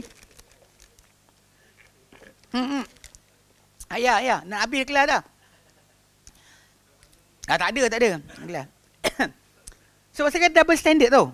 Bila yang Muslim ni tak solat, saya jumpa seorang Allah Ta'ala ni. Bapak dengan mak dia memang tak sukalah dengan isteri dia. Revert. Tapi cerita dia, bila bini dia macam lengah-lengah solat, macam nak solat tak solat sebagainya kan, dia memang dia bawa jumpa saya berkenaan dengan tajuk ni pasal isi tu kata ialah kenapa aku nak kena solat after 8 years dan sebagainya masuk Islam. Dia masih tak faham lagi, masih tak dapat. Dia cinta pada suami dia masuk Islam, tapi parent suami dia tak suka dia. Tapi realiti dia sampai kes tu, bila dia macam dah ringan-ringan solat sebagainya kan, in-law dia boleh kata, kau bawa bini kau jumpa ustaz, tanya apa jadi pada akidah dia, dah keluar agama ke tidak. Saya boleh cakap dengan budak lelaki tu, saya kata, adik kau ada tak yang tak solat? Dia kata ada je. Bapak kau tak keluarkan dia dari agama, Sal? Muslim lagi tak? Kau jumpa bapak kau cakap, anak-anak ni adik kau ni Muslim lagi tak? Dia double standard. Bila yang revert tadi macam culas, Islam macam tak ikut kan, terus dia bantai. Kata dia tak Islam, pasal dia dah ada calon baru. Ni bapak dengan mak kena pelik ni perangai. Dia budak ni dah masuk Islam dan sebagainya. Dia bimbing lah. Kalau asyik prejudis, tengok jeling, tiap-tiap hari jeling. Macam mana budak tu nak ikut Islam awak? Mak dengan abah pun macam, mula nak marah ni. Saya kata dengan dia, cakap dengan abang kau dari sekian. Lepas tu saya reason dengan budak lah. Saya kata dengan dia macam ni, first thing first, ibadat yang kau buat ni bukan balik pada Allah Ta'ala faedah dia, balik pada engkau. Okay, apa tujuan dia? Mari aku bagi tahu kau. Saya kata, tujuan dia adalah supaya kita ada rasa pemerhatian Allah Ta'ala ke atas kita. Okay, result dia, mana bukti? Saya kata macam ni, kau asal mana US kan? Saya kata kau tahu tak US pernah cuba haramkan arak 12 tahun. Jadi budak muda, dia tak tahu. 12 tahun Amerika pernah cuba haramkan arak. 1920 sampai 1932. Dia bukan setakat jadikan arak tu haram dengan akta. Dia masukkan dalam perlembagaan US nombor 18. Faham tak bila masuk perlembagaan apa kuasa dia? Mengatasi segala-galanya. Undang-undang lain tak boleh cakap tau. Nombor 18. Zaman tu bagi prohibition. Yang mana arak tu diharam untuk dibeli, jual, simpan, mengedar, semua sekali, minum. Intoxicated drinks akan dihukum. Tapi 12 tahun. Saya kata 12 tahun. Tapi lepas 12 tahun terpaksa halal balik. Sekarang saya kata dengan dia, kau tengok orang Islam yang di dunia hampir 2 bilion tak minum arak. Saya kata kalau kau nak beli, boleh tak beli? Boleh je. Shopee kan. Kalau orang tu beli arak Shopee, dia tanya tak awak Muslim ke kafir? Ni Pak Mat ni. Nama bin ni kan. Mana ada hantar je dia beli apa? Mana ada dia kata tak boleh kan? Dia kata ikut akaun awak ni Muslim. Benda-benda bukan banyak lagi dijual kat situ kan. Mana ada dia restrictkan umur dan sebagainya. Mana ada lah. Realiti dia memang tak ada. Saya kata, boleh je minum. Tak ada penguasaan pun. Tak ada penguasaan, tak ada orang pegang senapang atas kepala kita kata, jangan minum arak. Mana ada? Tapi realiti perasan tak? Saya kata, kenapa Muslim? Saya kata, ini hasil solat. Saya kata, tujuan solat tadi, yang kita buat, implikasi daripada jiwa kita, kita nak buat haram. Beli boleh je. Saya ingat Ustaz Sobri pernah cerita. Dia beratur tu ke Tesco, sekarang jadi Lotus lah. Dekat The Curve. Dia terkejut sebab apa? Dia nak beli barang, lepas tu nak keluar depan tu. Depan dia kata nampak perempuan, ni lah, pakai tudung, anak-anak pakai tudung. Suami beli kasbuk, satu pack. Dia macam terkesima macam, dia tak faham dia kata. Ada je, tapi ikut realiti dia pun nak halang tak mana. Tapi ulang balik, yang bangang seorang dua orang macam tu, tapi kita ada 2 bilion, berbilion manusia tak minum arak, tak berjudi, tak berzina. Yang macam tadi rasuah lah. Yang bangang tu ada 3-4 orang. Yang tak buatnya ramai. So realitinya pasal sekarang ni kenapa tak buat? Boleh buat tapi tak buat. Sebab inilah ibadat, saya kata dengan dia. Ini hasil ibadat, saya kata. Ini obligation Allah Ta'ala beri pada kita. Bersihkan dosa kita. Jadikan kita dekat dengan Allah Ta'ala. Jadikan kita ranking kita naik di sisi Allah Ta'ala. Dan ni betul, Alhamdulillah sekarang solat balik lah. Habis cerita dia, yang saya tak puas hati tu pasal tadi parent tadi. Ni bila anak menantu ni kan, yang revert ni, laju je nak keluarkan hukum. Dia bawa jumpa ustaz, tanya, dah keluar agama ke tidak? Ya saya pun macam, datang rumah, kata pandai apa hal nak cakap ni. Saya kata, macam lah. Tanya bapak kau, kan ada adik kau tak solat? Ada tak? Ada. Dia kata ada, cakap dengan bapak kau. Adik kau tu hukum apa? Muslim lagi tak kena kafir? Tanya balik. Tu realiti banyak orang tak tahu. Jadi kadang-kadang memang betul dalam bab apa bermalas-malas sebagai macam uncle yang saya jumpa lah kan. Dia baru ni kita ajak pergi solat Jumaat. Lepas balik kan. Lepas tu kawan tu kata, "Ustaz, tadi uncle kentut." "Ha? Bila?" "Dengan khutbah." "Tapi wuduk balik tak?" "Tak." Lepas tu masuklah solat sekali. Saya kata kejap lagi balik rumah uncle solat balik Zuhur. Dia okey. Tapi realiti dia tu lah. Minggu depan saya kena jumpa juga. Dia kata, hari tu tak sembang panjang pasal bini dari sebelah. Lepas tu saya kata apa, macam uncle boleh hadir untuk kurangkan ketegangan, tapi bukan ikut serta dalam upacara. Benda ni juga banyak menjadi kes bila orang tanya berkenaan dengan raya Cina. Bila ada keluar fatwa atau kata-kata sebahagian asatizah kata boleh. Sebab dia kata kebudayaan. Tapi maksud kebudayaan tadi adalah kehadiran berkumpul keluarga. Bukannya maksud bakar mercun, pakai warna merah, tak ada. Tak ada kaitan dengan benda tu. All kepercayaan lain kita tak katakan follow. Tapi dia untuk gathering keluarga tadi je. Yang saya ingat Ustaz Husni Hafizahullah dia kata apa? Dia kata dia bila family nak gather, dia kata boleh tapi jangan ada arak. Jangan ada sekian. Yang ada sekian aku datang. So family dia terpaksa respect. In the end orang berkumpul tapi tanpa upacara tadi. Itu realiti yang kita kata kena implement. Bukan masalahnya awak pergi terus cari atau buat semua sekali kan, bakar ni lah ini, siap beli mercun paling mahal lagi. Itu bukan cara dia. Kaedah dia bila yang kes tadi benda-benda berkaitan apa simbol atau sekian takkan dibuat. Tapi masalah untuk berkumpul keluarga itu tak salah.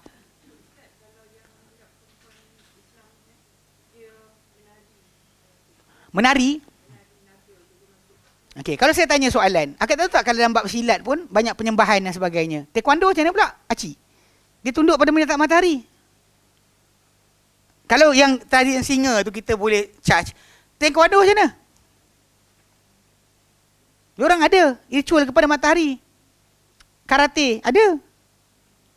Banyak orang tak tahu bab ni. Yang mungkin yang bawahan je je lah. Kan. Yang dia masa dia itu apa?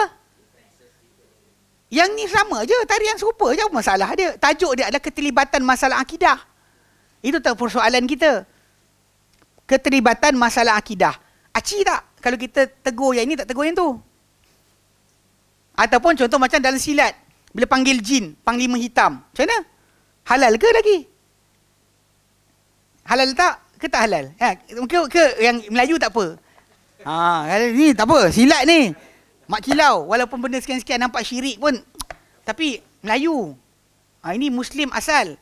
Walau dia Syirik pun tak apa. Tak, sama je kak. Realiti dia masalah tadi. Dia satu benda, ingat tak yoga?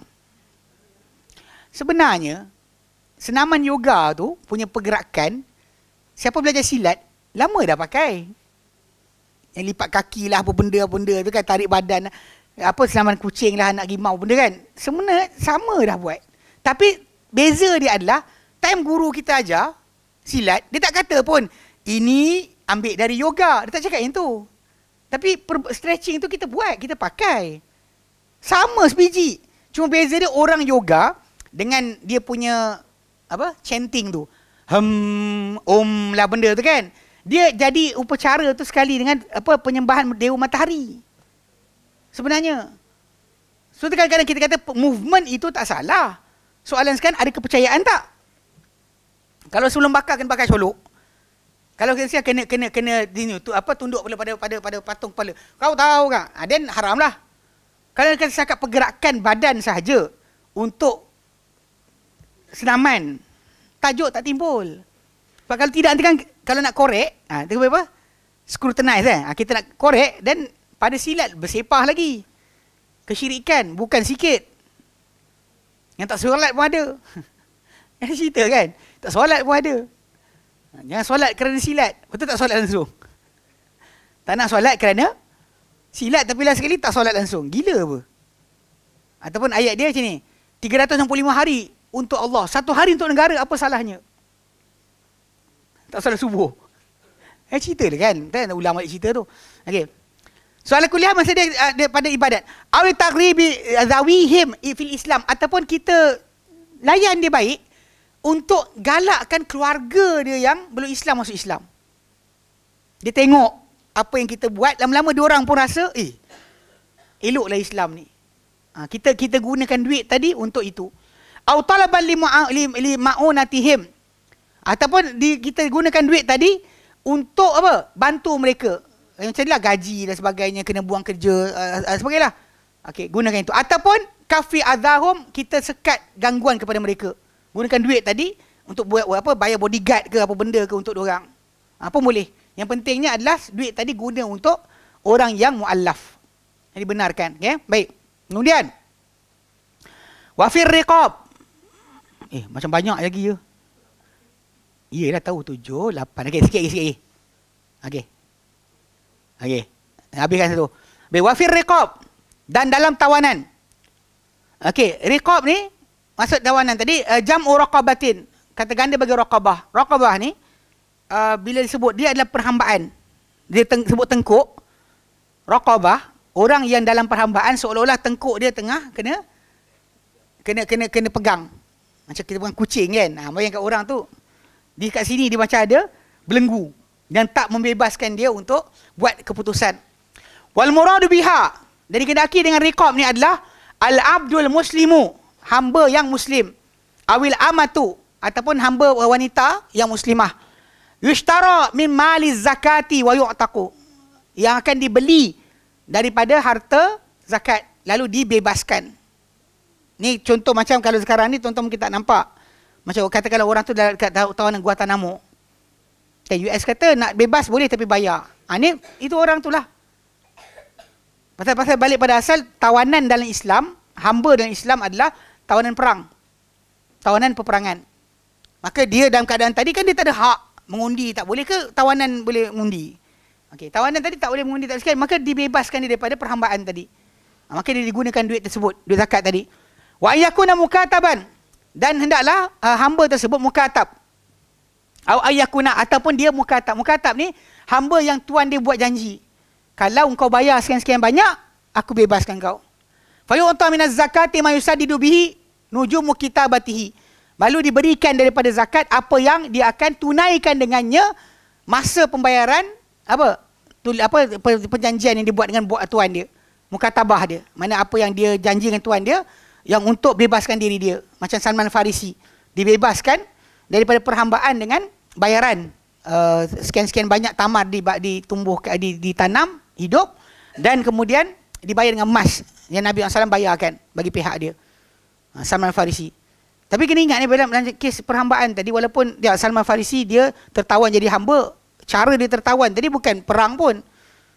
Geng-geng Arab ni tadi, Salman kata dengan diorang bayar untuk bawa pergi Madinah. Dalam perjalanan diorang jual Salman. Salman dibeli oleh seorang Yahudi. Yahudi tu beli Salman, bagi tinggal dengan anak saudara dia dekat Madinah. Sampai kat situ yang Salman Farisi tunggu sampai Nabi datang.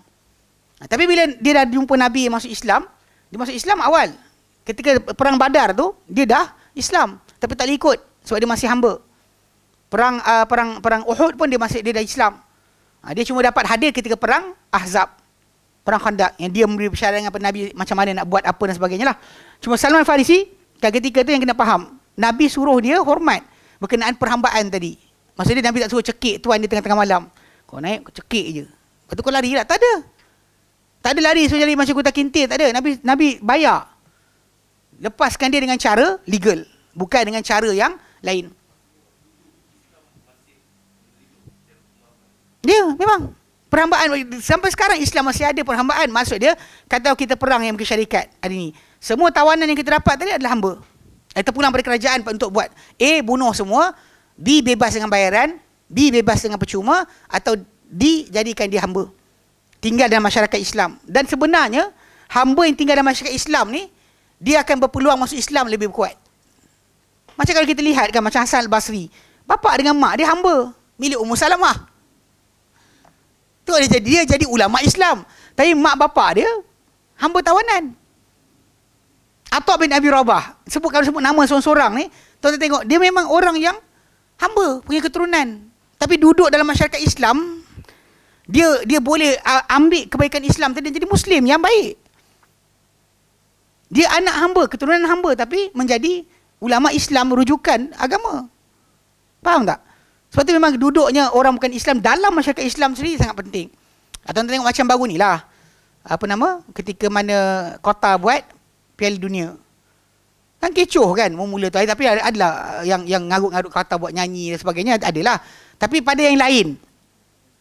Tahu, pada yang lain. Contoh macam keamanan, keadaan aman. Seorang perempuan tu dia kata, aku tak boleh keluar malam kalau tempat aku macam ni. Tapi kat sini aku keluar pukul 2. Tak ada siapa kacau aku. Yang seorang tu seronok dengan apa? Gunakan air pipe untuk basuh punggung. Itu pun happy dah. Faham tak? Kalau dia kata diorang tinggal dalam masyarakat Islam dengan tempoh yang panjang, benda ni akan ada efek pada diorang. Lepas tu dalam konteks masalah hamba tadi, pasal dalam Islam perhambaan tadi berlaku. Ada orang kata macam Islam masih riakan hamba. Ya, saya kata. Itu terpulang pada kerajaan. Pertawanan perang boleh di antara 4 perkara. Sama ada dibunuh, dibebaskan dengan bayaran, bebas tanpa bayaran, ataupun jadikan hamba. So bila jadikan hamba tadi, tinggal dalam rumah seorang Muslim, dan dia akan diberikan peluang lah kan, untuk boleh bebas diri. Kalau dia dah menjadi beriman, boleh bebas diri dengan cara ni. Manakala dan dia ada mukatabah, tuan dia berjanji kalau kau beriman. Bahkan hamba yang dawah jagaan tuan dia ni, dia macam anak. Dia nak kahwin, kita kena kahwin kan. Kita makan apa, dia kena makan. Bukan cerita kutak kintir tu. Bukan macam tu. Dia makan apa kita makan, dia pakai apa kita pakai. Beza dia tak boleh buat keputusan sendiri je. Dia nak bekerja ke apa, minta izin kita. Apa dia miliki, milik kita. Macam anak kita lah. Biasa buat kan raya, orang bagi duit kat anak. Abah buat apa? Ngaku je, faham? Yelah kan. Abah orang bagi duit raya kat anak. Yelah, nanti beli balik barang untuk dia juga kan. Realiti dia macam tu lah. Memang apa kita, anak kita punya. Hamba macam tu jugalah. Bila hamba tu kerja, kita pun dapat apa semua hasil dia.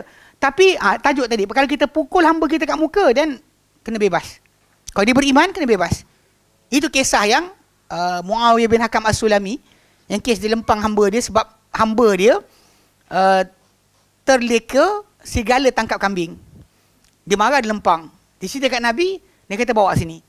Bila bawa sini, jawab Nabi SAW, Nabi tanya soalan. Aina Allah? Allah kat mana? Dia kata, fis sama'. Man ana? Aku siapa? Anta Rasulullah. Nabi kata pada sahabat berkenaan, bebaskan dia seorang yang beriman. Lepas tu denda lempang muka, bebas. Di tempat lain boleh lah. Tapi lempang muka, bebas. Itu yang berlaku. Ini kan ada denda tuan kalau buat pada hamba. Macam zaman Umar jugalah, ada orang lelaki tu datang mengadu pada Umar, kata hamba dia curi duit dan sebagainya. Lepas tu hamba tu kata tuan tak pergi makan. Umar kata dengan tuan dia, kalau hamba kau curi lepas ni, aku potong tangan kau. Bukan tangan dia, tangan kau. Sebab hamba tadi macam anak kita. Tajuk hamba ni yang satu benda yang orang barat ada gambaran dia. Unta kintir, pepish, kan. Sembat, pepish. Dia pukul lah, jenis sekian lah. Itu tak ada dalam Islam. Pukul hamba, sekian sebagainya, dan hamba tu boleh angkat pendakwaan kepada ke mahkamah. Tahu tak? Itu realiti banyak orang tak tahu. Tapi ala kulli hal, peluang hamba tadi bila tinggal dalam masyarakat Islam, dia akan ada efek. Macam ada seorang perempuan kan, ingat tak? Yang saya cerita, dia naik motor. Orang Kanada.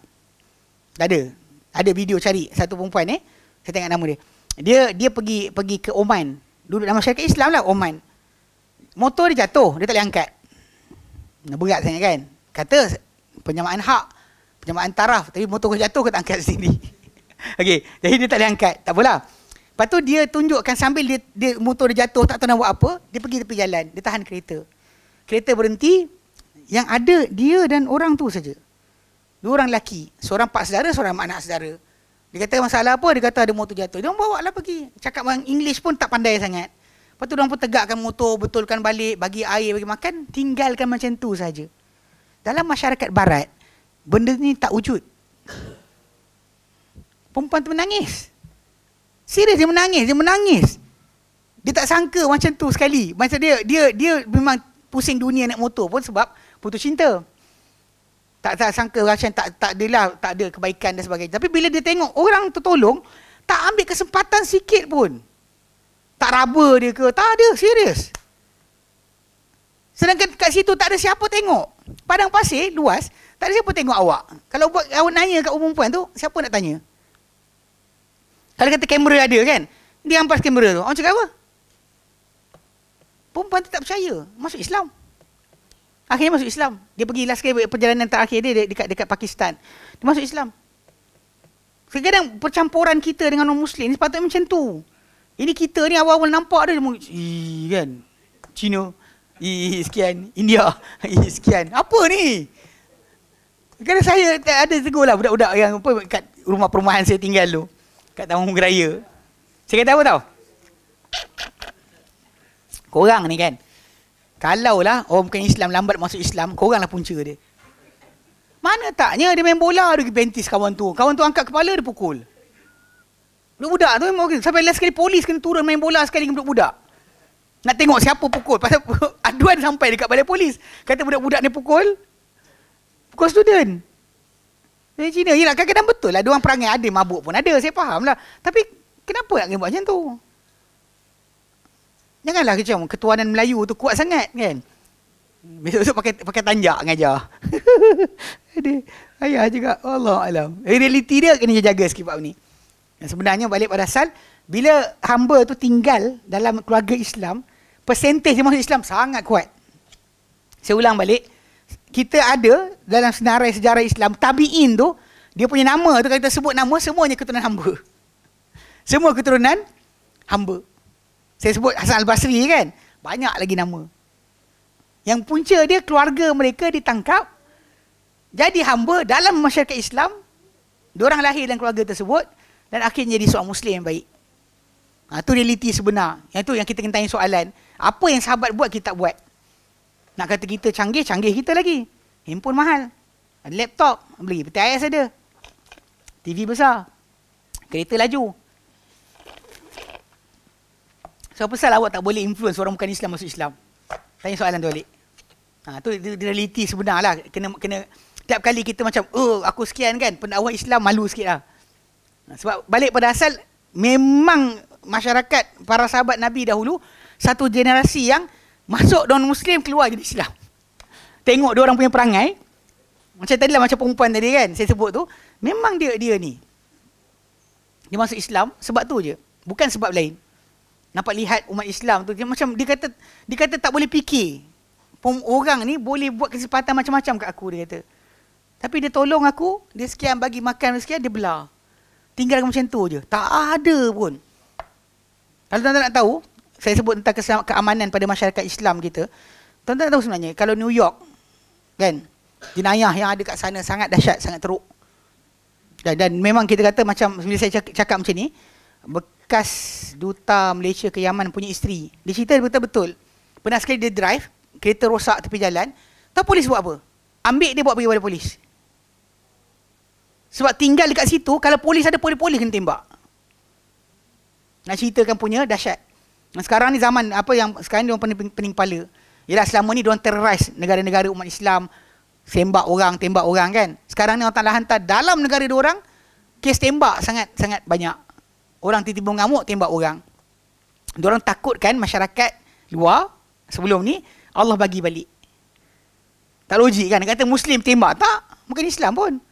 Yang tembak tu, yang baru ni, yang ni Cina kan, yang baru ni. Yang California. Berbelah orang mati. Ni realiti yang kena faham. Sebab aman ni, masyarakat kita ni sangat aman. Kalau tengok macam ni kan, Yaman lagi aman. Yaman waktu saya duduk hampir 10 tahun, lagi aman berbanding KL. Tuan-tuan boleh buat pegal duit, macam tu perkira tak ada siapa datang rampas, tak? Tak ada rompakan bersenjata. Kita ni adalah ni, keluar duit sikit je, wang atau nyawa. Apa kan? Mana? Diorang ada senapang kak? Setiap rumah ada AK-47 kak? Kalau saya ada senjata, akak bayangkanlah kalau kat Malaysia ni, semua ada senjata ni. Menembak lah kita ni. Keluar sini, pepeng. Tahu tak? Diorang kat sana ada senjata kak, tak ada seorang pun datang, wang atau nyawa. Pistol sepah kak? Orang ni, hari raya, budak-budak kita hari raya, apa diorang punya belagak? Budak-budak. Ialah pasal Melayu lah.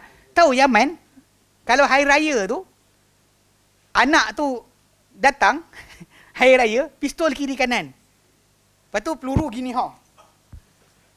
Terus semayang letak senapang. Senapang muncul kat kepala kita. Allahu Akbar. Tahu, dia halakan senapang tu muncul kat kepala kita. Dia tunjuk ke bawah. Serius. Tapi tak ada pun orang datang wang atau nyawa.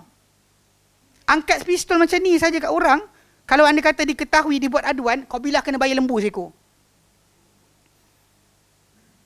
Tapi siapa, macam kita kata kat Malaysia ni, tu kata, orang kita kadang masuk rasa kita macam best sangat, macam best kan. Pernah sekali ada seorang pakcik tu kot. Tahu pakcik ke datuk? Tapi datuk kot. Dekat masjid bulat, PJ. Saya datang ajar, ceramah. Waktu tu saya balik cuti. Tahun 2005 lah kot. Okay. Lepas tu bila saya ceramah, nak balik lah. Kan? Lepas tu dia ajak makan dulu, saya makan lah. Tengah makan tu, salah seorang tu, pakcik ni kan, dia macam, apa Yaman ada? Kan, pengen belajar kat Yaman. Saya tak iktiraf. Saya kata, kenapa? Dia macam tak puas hati. Kenapa belajar kat Yaman? Saya kata, Yaman ada iman. Kawan saya tinggal telefon dalam kereta. Kan Ustaz saya Azwan lah. Telefon tinggal dalam kereta. Kemudian, teksi tu dah belah. Muka orang Yaman pun kurang je. Mana ingat nombor? Kita tak teringat pun nak hafal nombor dia. Lepas tu dah belah. Lepas tu Ustaz Syed Nur Hisham, call lah nombor tersebut. Alu kan, kata ni telefon kawan aku. Kawan tu kata apa? Mana ada, baru beli tadi. Tahu Ustaz Syed Nur Hisham kata apa? Kan, jumpa hari akhirat nanti. Datang hantar balik. Datang hantar balik. Boleh bayang tak? Orang, kita kata jumpa depan Allah Ta'ala nanti, dia datang hantar balik. Malaysia buat yang tu. Datang hantar balik. Kau ingat apa? Tuhan kau kuat sangat. Malaysia punya, takwa tak ada lah. Serius orang datang hantar balik. Saya kata memang benda macam ni. Kalau nak fahamkan sebenarnya, dalam masyarakat tu sendiri, lain. Kita kat sini rasa aman kan. Seriously, orang dulu saya ingat ada orang Petronas. Dia nampak orang dengan pisau kat perut, kat sini kan, dia takut. Tapi lepas tu kan, lepas beberapa bulan dia tinggal, serius bro, tempat ni lagi aman banding Malaysia. Walau pisau ada, senapang ada kak. Seorang tu tak bermudah-mudah macam kita. Sedangkan Badui diorang, ikut Badui kan, kita akan fikir, dia tak fikir hal orang. Tapi Badui tadilah dia lebih takut Tuhan. Yang kita ni tu macam tak apalah, jahat sekarang, nanti ada duit pergi umrah. Tu golek-golek depan Kaabah, halal lah tu. Semua orang fikir macam tu. Nak bertaubat kan? Yang kita dah kaya ni kadang, macam tu kita fikir. Memanglah dosa-dosa, tapi Tuhan Maha Pengampun, Maha Penyayang. Perasan tak? Orang sana kita kata ittaqillah. Kat Malaysia mana takut isap rokok depan orang? Kat Yaman, dia isap rokok, dia tanya dulu. Tak nak, jangan. Dia tak hisap lah. Kau tengah hisap, kita kata, tak usah maaf, kan? Minta maaf, jangan. Dia padam. Kita jeling balik, apa? Kan? Kan? Dia ingat dia seorang je ada apa. Kita pun ada apa tak? Tak, ni faham tak? Mana tak ada takwa. Tak ada nilai pun. Nak kata kita beradab. Tak mana adabnya awak kacau orang. Asal awak hisap tu pandang, kan? Lepas tu terbang kat orang. Kita sikit rasa malu pun. Tu saya kata, kalau ikutkan macam Badui tu kan. Badui tadi lagi pandai takut Tuhan banding yang kita. Jadi saya kata dengan pakcik tu, atau AKA Datuk tu. Saya kata, dia orang ada iman. Kita ada apa? Cakap macam tu je. Jumpa depan Allah, datang pulang balik. Kita ada apa? Jumpa depan Allah. Itu realiti yang sebut kena jaga sikit. Baik. Jadi panjang lah, lewat dah. 11:10. Besok nak gerak pergi ke utara. Baik, insyaAllah kita berhenti sini. InsyaAllah nanti sambung kemudian pada bulan yang akan datang. Okay, wallahu a'lam. Wa sallallahu ala Muhammadin wa sallam alhamdulillahirabbil alamin. Subhanakallahumma wa bihamdika asyhadu an la ilaha illa anta astaghfiruka wa atubu ilaik. Assalamualaikum warahmatullahi wabarakatuh.